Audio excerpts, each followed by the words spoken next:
Salut tout le monde, c'est Xavier, bienvenue sur Watch Mojo français. Aujourd'hui on se retrouve pour le top 10 des incohérences les plus flagrantes dans les films d'horreur populaires. Évidemment il y aura d'horribles spoilers, alors soyez officiellement prévenus. Numéro 10, inconsistance dans la mort de la mère de Katie, la franchise Paranormal Activity. Julie? What's wrong? Si ajouter un préquel à la franchise peut être un excellent moyen d'étendre l'histoire, il risque aussi de créer des problèmes avec les films précédents. Paranormal Activity en est une malheureuse victime. Dans le film original, Micah dit qu'il ne devrait pas inviter la mère de Katie après avoir appris l'existence d'une présence qui se nourrit d'énergie noire. C'est une bonne blague qui a été accidentellement gâchée des années plus tard lors de la sortie de Paranormal Activity 3. La mère de Katie meurt à la fin du préquel, ce qui signifie qu'elle était morte des années avant que les deux ne se rencontrent. Et j'ai du mal à croire que Micah n'est pas au courant de ça, sachant que Katie est sa partenaire, ce qui rend sa blague soit extrêmement sombre, soit totalement absurde. Numéro 9, Chucky ne saigne pas, la malédiction de Chucky. Étant donné que cette série parle d'une poupée meurtrière, c'est plutôt logique que les spectateurs acceptent de suspendre leur incrédulité. Cependant, il peut être difficile d'ignorer que les suites changent des éléments majeurs du personnage principal un peu au pif. Tout au long de la série, chaque fois que la poupée est tuée, elle présente des signes physiques de blessures, principalement des saignements. Cependant, dans la malédiction de Chucky sortie en 2013, la poupée est poignardée et c'est du rembourrage blanc qui sort au lieu du sang. Non seulement ça casse un peu la tension, mais ça enlève une caractéristique intéressante du méchant et le réduit à rien de plus qu'un vulgaire jouet. Plus important encore, en tant que suite, elle aurait dû rester cohérente avec les fins des films précédents. Si ça avait été un reboot, on aurait pu le pardonner, mais c'est pas le cas. Numéro 8, Malus reçoit un appel téléphonique, The Wicker Man. Give her a call. I already tried that, but guess what? There's no phone service on SummerZone. Ce film bizarre de Nicolas Cage n'est pas vraiment connu pour sa qualité et les lacunes de l'intrigue ne font qu'ajouter à cette réputation. Le problème le plus flagrant, c'est que le film ne tient pas compte du contexte. Bien qu'il se trouve sur une côte isolée, sans aucun service cellulaire, le protagoniste est en mesure de recevoir un appel téléphonique et d'entendre la personne à l'autre bout du fil.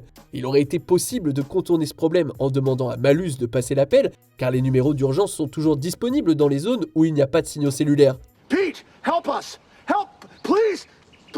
Please help! Sauf qu'ils ont décidé de laisser ce moment déroutant tel quel. Il y a également d'autres incohérences, tant dans le ton que dans l'histoire. Oh, no, not the beast! Not the beast! Cependant, c'est le cas qui ressort le plus, simplement parce qu'il aurait pu être facilement évité. Numéro 7, le plan de Logan, Jigsaw.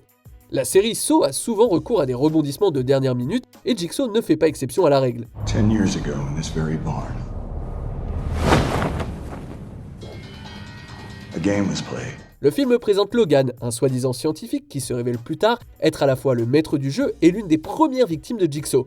Il a l'intention de se venger d'un détective qui a laissé le meurtrier de sa femme en liberté et le fait en recréant le jeu qu'il a vécu. So now, 10 years later, I've recreated Jigsaw's game with criminals from your failed cases. What? Cependant, il ne faut pas longtemps pour se rendre compte que la majeure partie de son plan ne fonctionne que grâce au hasard. Tout se passerait complètement différemment si un seul élément ne se déroulait pas comme prévu, ce qui amène les gens à se demander pourquoi il était nécessaire de recréer le premier jeu. Il aurait pu facilement obtenir le même résultat avec un nouveau jeu. I speak for the dead.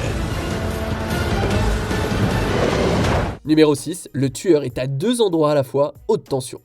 Ce film français est un thriller solide, gâché par un seul choix, révéler que le méchant était en fait l'un des personnages principaux depuis le début. Mais qu'est-ce que tu dis? Mais tu dis n'importe quoi! Ça aurait pu être une grande révélation si elle ne s'était pas trouvée à plusieurs reprises à un autre endroit lorsque quelqu'un est attaqué. Il y a même des moments où elle interagit avec le tueur lui-même. Les réalisateurs tentent de contourner ce problème en montrant qu'elle est en pleine crise de nerfs et qu'elle se fait donc des illusions sur les événements des meurtres. Cependant, ça ne change rien au fait qu'elle aurait dû se téléporter pour commettre certains de ses crimes. Et ça, les amis, ça montre que ce n'est pas parce que l'on peut inclure une fin surprenante qu'on doit le faire. Vous êtes sûr qu'elle me voit pas?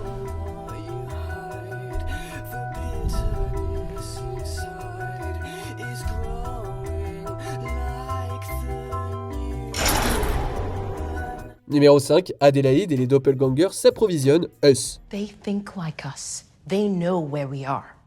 They won't stop until they kill us. or we kill them. Le deuxième film de Jordan Peele est un regard effrayant sur la dualité de la nature humaine et il laisse beaucoup de questions sans réponse. Certaines sont clairement intentionnelles, mais l'une d'entre elles ressemble à un oubli. Look.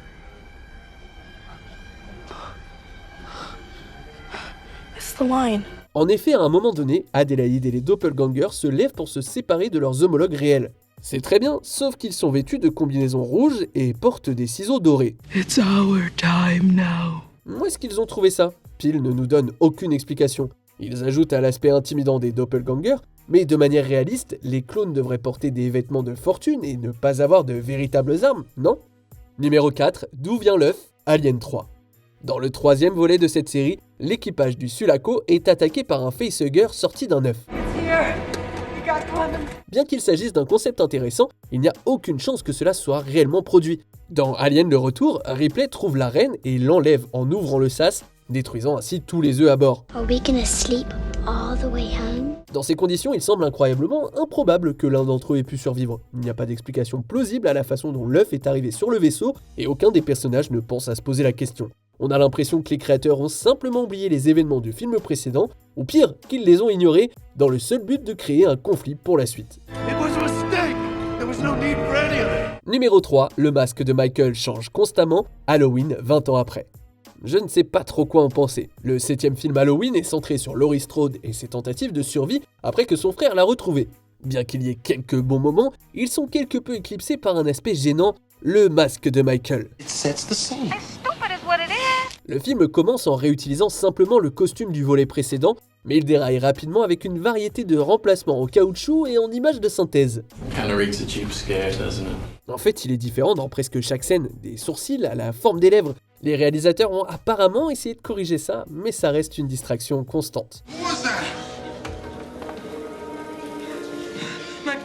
Numéro 2, les règles des Mogwai n'ont aucun sens, Gremlins. Never feed him after midnight. 2 règles fondamentales doivent être respectées pour empêcher les Mogwai de se multiplier et de devenir maléfiques, ne pas les mouiller et ne pas les nourrir après minuit. Bien que ces règles soient respectées la plupart du temps, certains moments ne sont pas logiques. Look, I know it sounds crazy. I know it does. À un moment donné, les gremlins se sont multipliés et font des ravages. Cependant, ils courent dans la neige et ça ne les affecte pas du tout. Même si la neige, évidemment, c'est de l'eau. Now I have another reason to hate Christmas. Alors ça peut sembler être un petit problème, mais lorsque le film n'a que quelques règles, il n'aurait pas dû être difficile de les respecter. Qu'en pensez-vous? On arrive presque à la fin. Nous publions de nouvelles vidéos chaque jour, alors avant de continuer, abonnez-vous et activez la petite cloche et les notifications sur téléphone pour ne rien rater. Numéro 1, les extraterrestres qui viennent sur Terre signent. Ces créatures peuvent nous apparaître méchantes, mais elles ont une faiblesse évidente, l'eau. En fait, à la fin, c'est le seul moyen pour les protagonistes de tuer celles qui se trouvent dans leur maison. I heard a theory that they don't like places near water. Bon, bien que ce soit une façon pratique de résoudre le problème, on se demande pourquoi les extraterrestres sont venus sur Terre en premier lieu. Ça vous paraît pas chelou qu'ils ne sachent pas qu'ils sont vulnérables à l'eau et qu'ils n'aient pas analysé la planète avant de venir? There are only a limited number of explanations. Bon allez, même s'ils ne le savaient pas avant d'arriver, ils auraient clairement remarqué la vapeur dans l'atmosphère au moment de l'atterrissage, non? Il s'agit d'un trou dans l'intrigue qui déroute les habitants de la planète bleue depuis plus de 20 ans. Selon vous, quel film d'horreur comporte la faille la plus impardonnable? Que pensez-vous de notre sélection? Dites-le moi dans les commentaires et checkez ces autres super vidéos de Watch Mojo français.